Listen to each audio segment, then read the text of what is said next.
Doctors, when did you know you had to save a patient from their home? A tough-looking dad brought his 12-year-old son into the emergency room complaining about chest pains, but I could already tell he was lying to me. He stood with his arms crossed, explaining that the kid had been whining about his chest hurting for 2 days. He kept insisting it was probably just growing pains, or the boy trying to get out of school. The boy sat on the examination table looking small and scared. He held his arms wrapped around his chest like he was protecting something. When I asked him to point to where it hurt, he gestured vaguely at his whole chest area. His dad rolled his eyes and muttered something about wasting everyone's time. I started my standard examination, checking his breathing and heart rate. The boy flinched when I touched his ribs on the left side. His father noticed and told him to stop being a baby.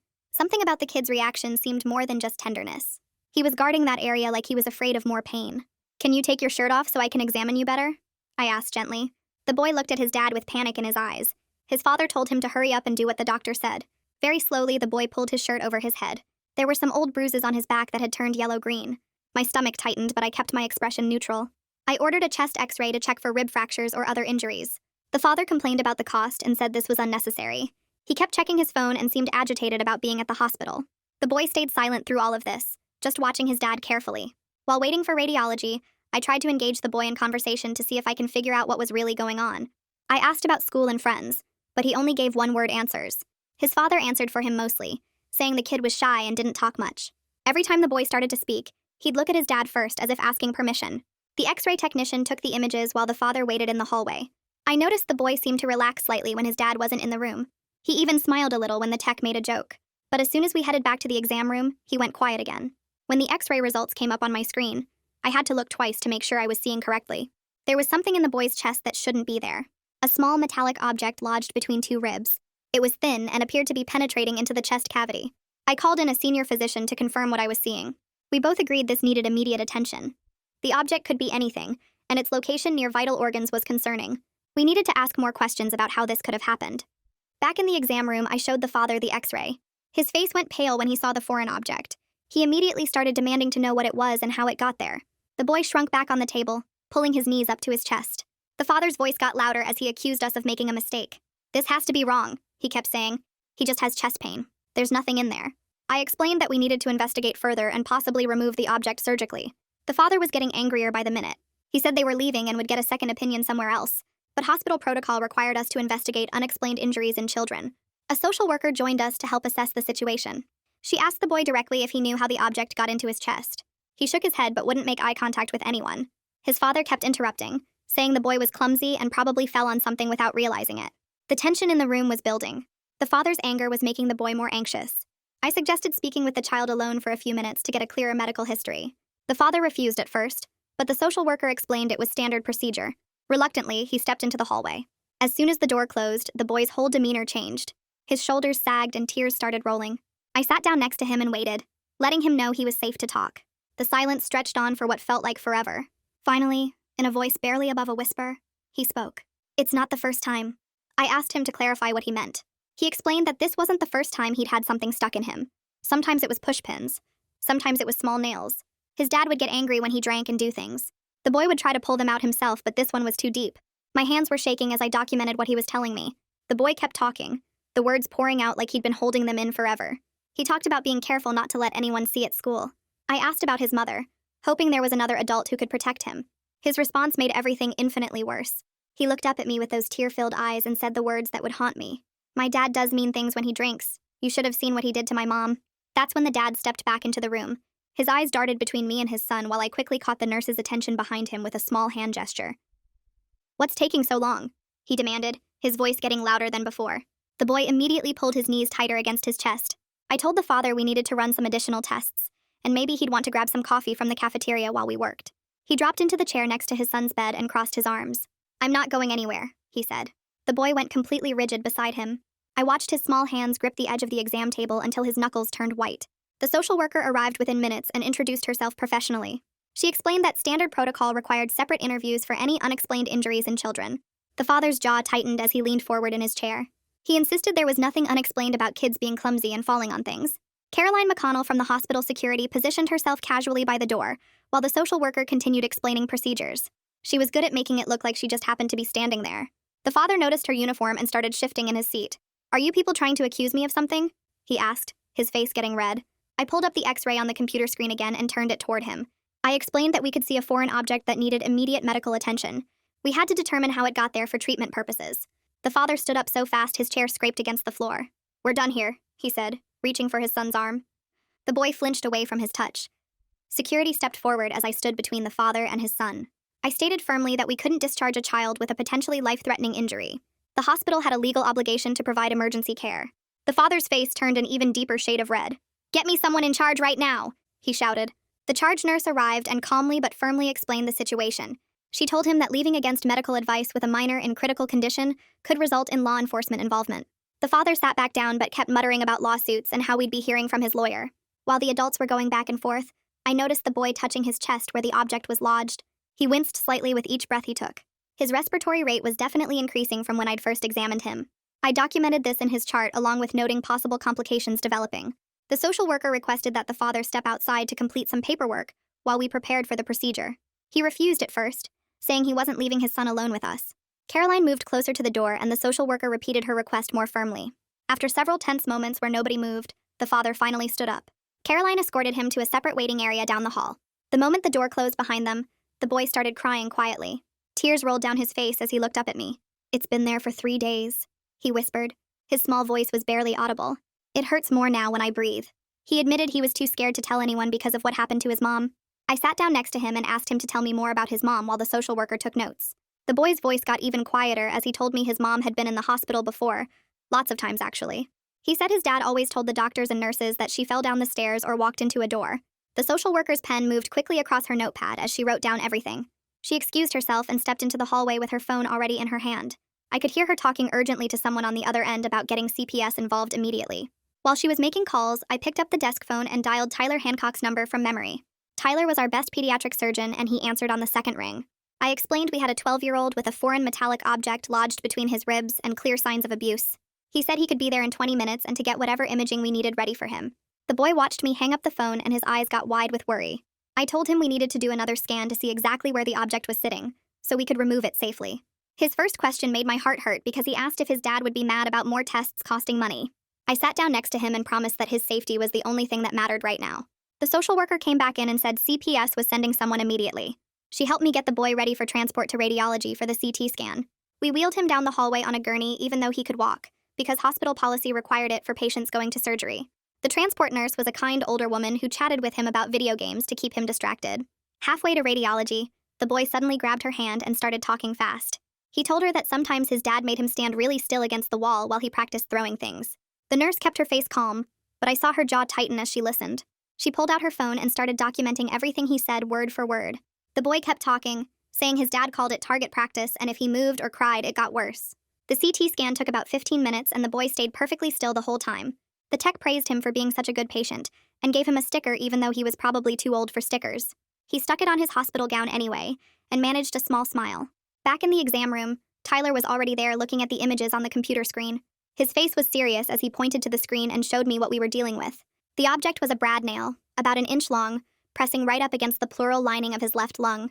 There were early signs of infection starting to develop around the entry wound with some fluid buildup. Tyler said we needed to get him into surgery immediately before the infection spread, or the nail shifted and punctured the lung. I agreed, and we started making preparations for emergency surgery. Just then, Caroline's voice came over the intercom saying the father was demanding to see his son. She was trying to keep him in the waiting area, but he was getting aggressive and threatening to call his lawyer if we didn't let him in. The boy heard his dad's raised voice through the door and immediately curled up into a ball on the exam table. Tyler told me to stay with the kid while he went to deal with the situation. I could hear him in the hallway explaining to the father that we were completing our medical assessment and he needed to wait. The father's voice got louder, demanding to know what was taking so long and accusing us of kidnapping his son. Caroline called for backup security, and within minutes 2 more guards arrived to help contain the situation. The father kept yelling about his rights and how he was going to sue everyone in the hospital. About 10 minutes later, a woman in a business suit walked into the exam room and introduced herself as Valeria Dominguez from CPS. She had a thick folder of paperwork and a serious expression on her face. She sat down with the social worker, and they went through all our documentation together. Valeria read through the boy's statements, looked at the x-rays and CT scans, and reviewed the photos we'd taken of his bruises. She said this clearly met the criteria for emergency removal, and she was starting the legal paperwork immediately. She pulled out her phone and called someone at family court to get an emergency custody order started. While she was on the phone, the hospital's legal team arrived with their own stack of papers. The lead attorney explained that given the life-threatening nature of the injury and the evidence of abuse, We could proceed with emergency surgery under implied consent. They said the father's permission wasn't required when a child's life was in immediate danger. Tyler came back and said he was going to scrub in for surgery and we should have the boy ready in 30 minutes. The legal team prepared all the necessary paperwork, while Tyler headed to the surgical suite. I went back to the boy to explain what was going to happen next. I told him we needed to do surgery to remove the nail safely before it caused more damage.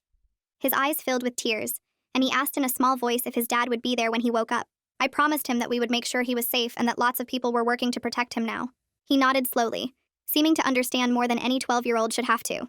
The anesthesiologist came in to start preparing him for surgery and explained how he would go to sleep and not feel anything. Just as we were getting ready to wheel him to the OR, 2 police officers arrived and asked to speak with the father. Through the door, I could hear the father immediately start denying everything and claiming his son was making it all up for attention. He said the boy was always trying to get him in trouble, and this was just another one of his lies. The officers kept asking him questions, and his story kept changing about how the boy might have gotten hurt. First, he said the kid fell on something at the playground. Then he said it must have happened at the school. Then he claimed he had no idea how it happened. The officers weren't buying any of it and told him he needed to come with them for formal questioning. The nurses were already getting the boy ready for surgery while his father stood in the hallway with the officers. I helped wheel the gurney toward the pre-op area, and the boy grabbed my sleeve with his small hand. He whispered something about his mom and asked if I could call her to let her know what was happening. His voice was shaky, but he recited her phone number from memory like he'd practiced it 100 times. I wrote it down on my notepad and promised I'd try to reach her while he was in surgery. The anesthesiologist came over with her cart of equipment and started explaining everything in a calm voice. She showed him the mask and said it would smell like bubblegum and help him fall asleep. The boy asked if taking the nail out would hurt, and she shook her head. She promised he wouldn't feel anything at all and would wake up when it was all over. We wheeled him through the double doors into the OR where Tyler was already scrubbed in and waiting. I stepped out to try the mother's number, but it just rang and rang with no answer. The social worker was standing nearby, so I told her about the unanswered call. She immediately got on her phone to request a welfare check at the family's home address. The dispatcher said they'd send a unit right away to check on the mother. Through the hallway window, I could see the father getting more agitated with the police. He kept trying to walk away, but they blocked his path each time. One officer was explaining that he was detained for questioning about child endangerment. The father's face turned red, and he started shouting about his rights and needing to leave for work. More security guards showed up and surrounded him when he tried to push past the officers. They had to physically restrain him when he swung at one of them. Meanwhile, in the operating room, Tyler was carefully working on the boy's chest. He called me in to look at something on the monitor.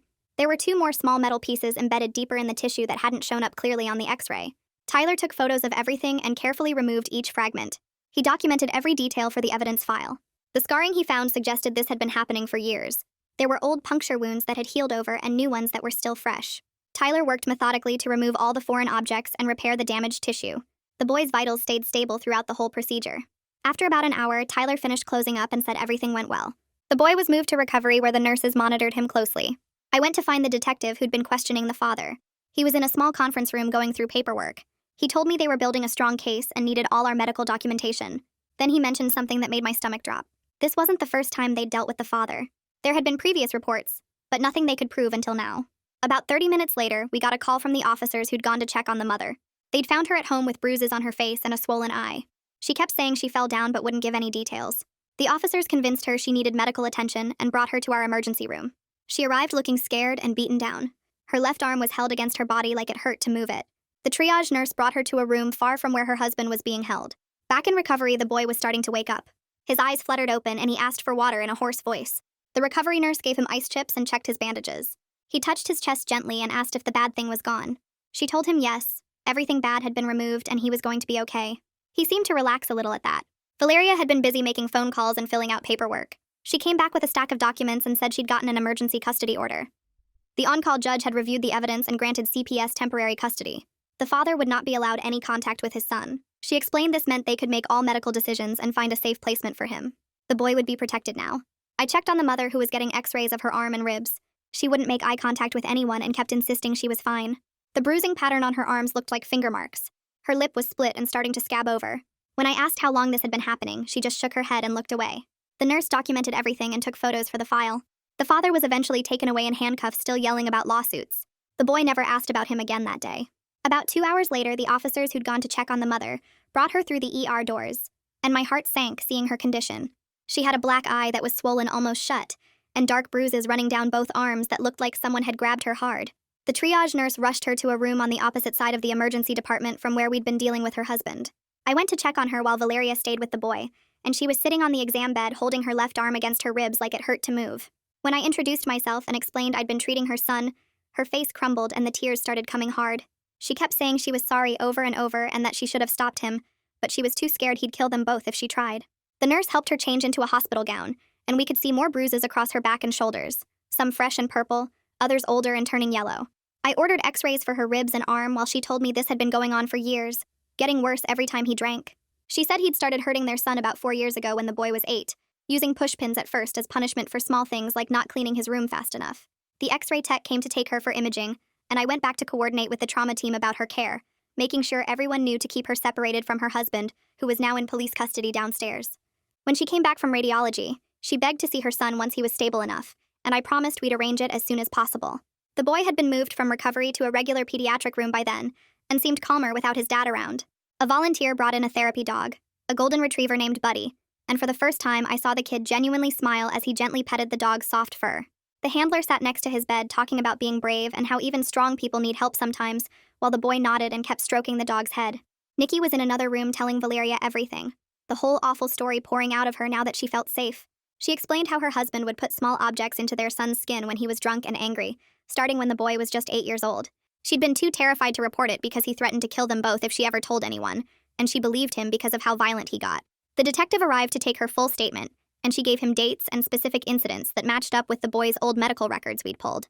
She remembered the exact day 3 months ago when he'd used a thumbtack because the boy forgot to take out the trash, and another time 6 months before that when he'd pushed a small nail into the kid's shoulder for talking back. Tyler came by to check the boy's surgical site and told him everything looked good with no signs of infection or complications. He explained in simple terms that all the bad things were gone now and wouldn't come back, and the boy touched the bandage gently like he was making sure it was real.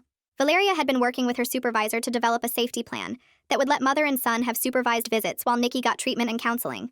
They'd both stay in a protective shelter at first where they'd be safe and have support from trained staff. The prosecutor's office called to confirm the father was being formally charged with aggravated child abuse, assault, and domestic violence based on all our medical evidence and witness statements. His bail was set at $200,000 with strict conditions including no contact with either victim if he somehow made bail. I spent some time with the boy showing him breathing exercises for anxiety, having him breathe in slowly through his nose and out through his mouth while counting to 4. He practiced seriously, focusing hard on getting the counting right, and told me it helped when his chest felt tight from being scared. The child life specialist brought a stack of books about feelings and safety, spreading them out on his bed so he could pick which ones he wanted to look at. He immediately grabbed one with a knight on the cover fighting a dragon, flipping through the pages while she explained how brave knights protect their kingdoms, just like he'd been brave telling the truth. The mother's x-rays showed 2 cracked ribs and a hairline fracture in her left forearm, injuries consistent with defensive wounds from trying to protect herself. The orthopedic team put her arm in a sling and wrapped her ribs while she winced but stayed quiet, used to dealing with pain in silence. The boy asked the nurse if his mom was okay, and she assured him the doctors were taking good care of her, which seemed to relax him a little. Security stayed posted outside both rooms just in case any of the father's family showed up, though none did that first day. The detective spent 3 hours taking statements from all the medical staff who'd been involved, building his case piece by piece with our documentation and observations. Nikki arrived at the hospital the next morning with fresh bandages on her face and met with Valeria in the family conference room down the hall from the pediatric ward. She sat forward in her chair and pulled out a notebook, writing down every resource Valeria mentioned about shelters and support programs and counseling services. Her hands shook a little, but she kept writing, asking questions about how long things would take and what she needed to do to keep her son safe. Valeria spread out pamphlets about different programs while Nikki studied each one carefully, circling phone numbers and underlining important dates. The meeting lasted 2 hours with Nikki filling 6 pages of notes about parenting classes and job training programs and legal assistance. She told Valeria she'd do whatever it took to protect her son and get them both away from her husband permanently. Later that afternoon, the boy had his first supervised visit with his mother in his hospital room, with a social worker sitting in the corner taking notes. Nikki walked in slowly and sat on the edge of his bed, reaching out to take his hand while tears rolled down her face. She started apologizing over and over for not protecting him better, for not stopping his dad sooner, for letting things get so bad.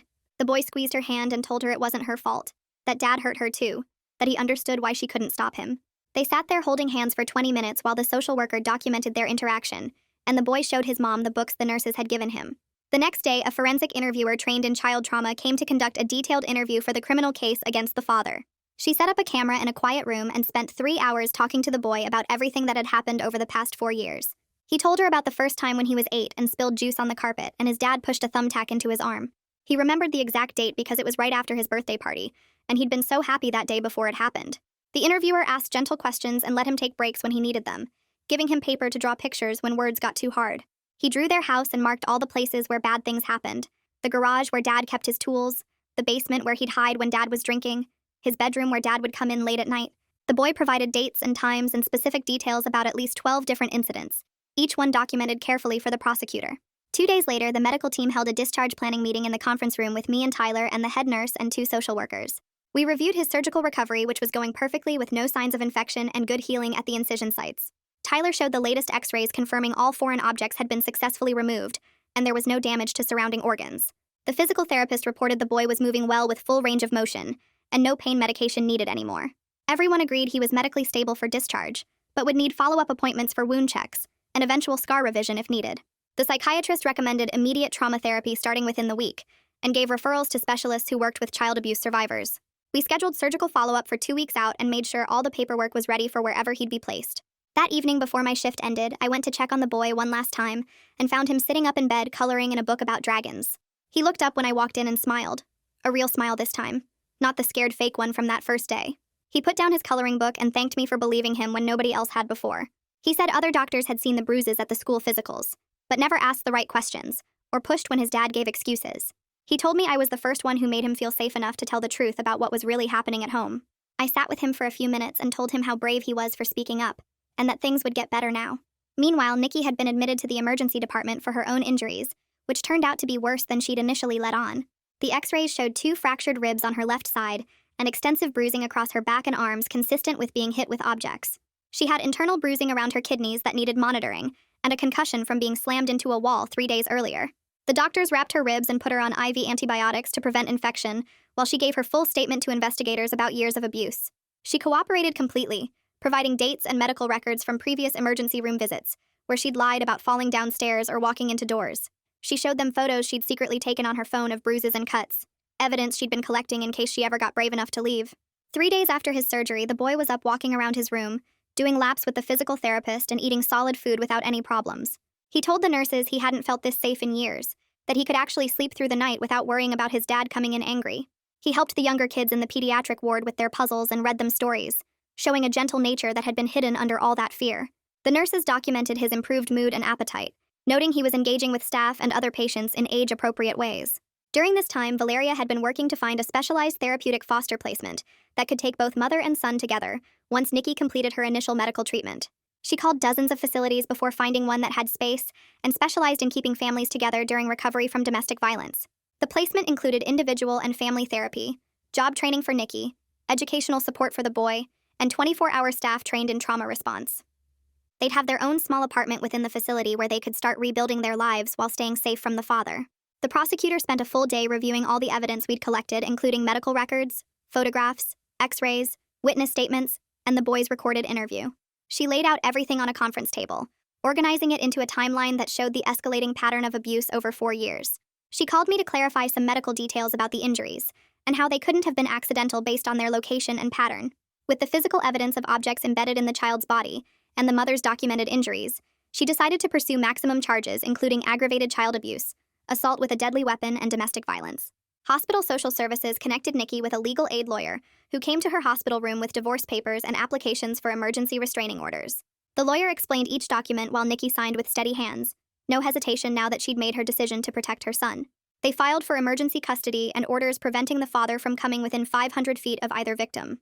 The next morning, a child therapist came to the boy's room with a box of art supplies and sat on the floor while he stayed on his bed watching her carefully. She spread out paper and markers without saying much, just drawing simple shapes and leaving space for him to join if he wanted. After about 10 minutes, he slid off the bed and picked up a black marker, drawing what looked like a stick figure with something sticking out of its chest. The therapist kept her face neutral while he added more details, a bigger figure holding something sharp, then a smaller figure hiding under what might be a bed. He drew for almost an hour, filling 3 pages with scenes that made my stomach turn when I saw them later in his file. The therapist documented everything, noting how he pressed hard enough to tear through the paper on the violent parts, but used gentle strokes for a yellow sun he added to one corner. Meanwhile, the hospital's legal team pulled all the security footage from the day the father brought his son in, finding multiple angles of him grabbing the boy's arm hard enough to make him wince in the parking garage. The cameras caught him shaking the boy when they thought no one was looking, then switching to a concerned parent act when staff walked by. They had footage of him trying to physically drag his son out of the exam room before security stopped him, his face twisted with rage as he shouted threats about lawsuits. The prosecutor added every frame to her growing file of evidence. 3 days later, the boy was medically cleared for discharge, and the nurses who'd been sneaking him extra pudding cups gathered to say goodbye. One of them gave him a stuffed bear she'd bought with her own money, and he held it against his chest like armor.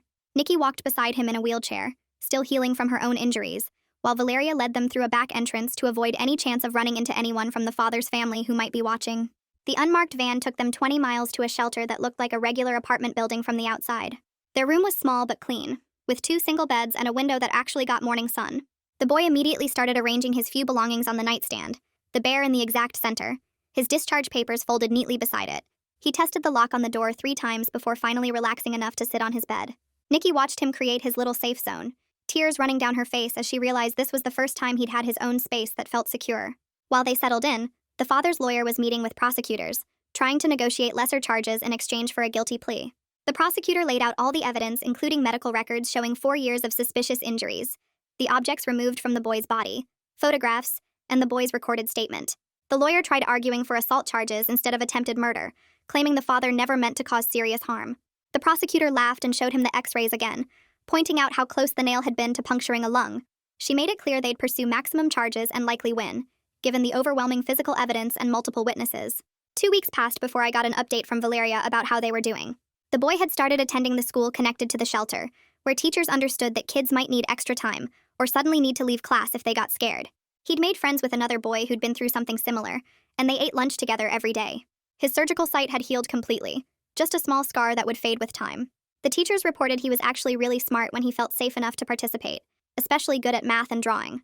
Nikki had started her own journey, meeting with counselors every day and attending group sessions with other women who'd survived domestic violence. She had to complete assessments about her mental health, substance use history, and parenting abilities.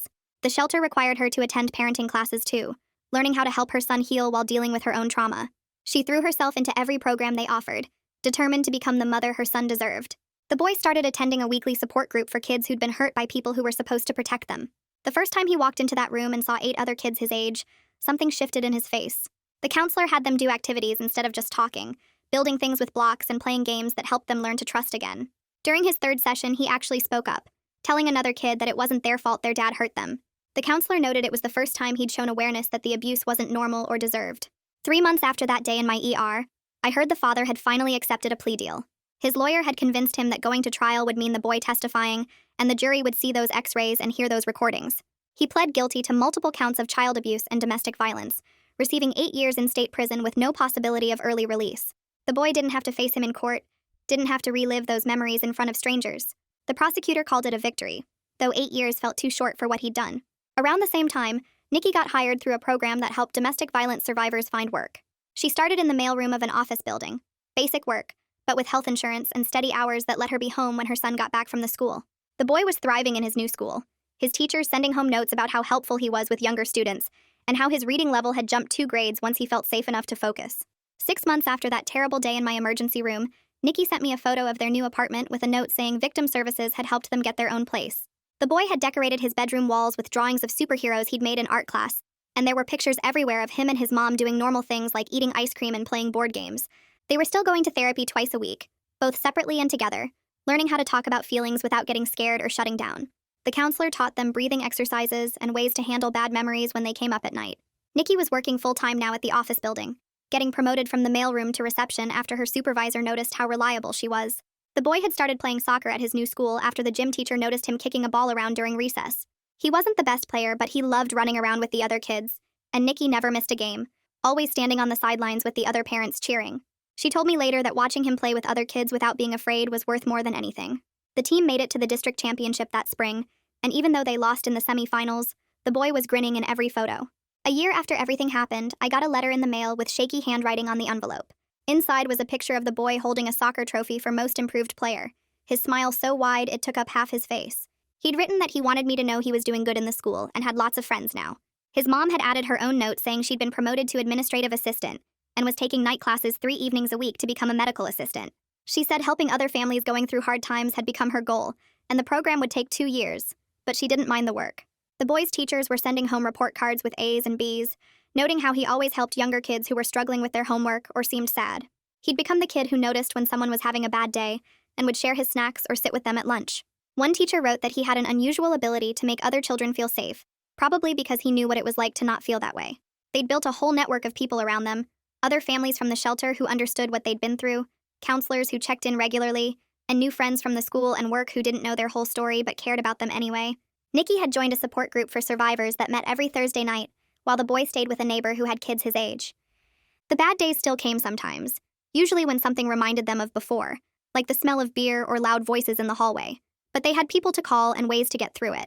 The boy kept a journal where he wrote down good things that happened each day, and Nikki had started doing the same thing after seeing how much it helped him. 2 years after that horrible emergency room visit, I ran into them at a community health fair where I was volunteering. The boy was taller now, almost 14, working at a booth for the youth center where he volunteered every Saturday morning. He was teaching younger kids how to make friendship bracelets and telling them jokes that made them laugh. Nikki was at the next booth over, handing out pamphlets about domestic violence resources and talking to people about warning signs to watch for. She'd become certified as a peer counselor and spent her free time helping other women navigate the court system and find safe housing. Her medical assistant classes were going well, she told me. Just one more semester until she could start working in a clinic. The boy had joined the high school junior varsity soccer team and was thinking about trying out for basketball too. His grades were good enough that his counselor was talking about advanced classes next year. They lived in a 2-bedroom apartment now with a small balcony where they grew tomatoes and flowers in pots. The boy had his own computer for homework and walls covered in posters of his favorite athletes. Nikki had been promoted twice at her job and was making enough money that they didn't need assistance anymore, though they stayed connected to the programs that had helped them. They'd transformed everything that happened into something that could help others, turning their worst nightmare into proof that people could survive and build something better. The boy told me he wanted to be either a doctor or a social worker when he grew up, someone who could help kids the way people had helped him. Nikki just smiled and said whatever he decided, she knew he'd make a difference because he already was. Your turn. What exact moment proved he was finally safe, and why? Put it in the comments and help someone see the signs.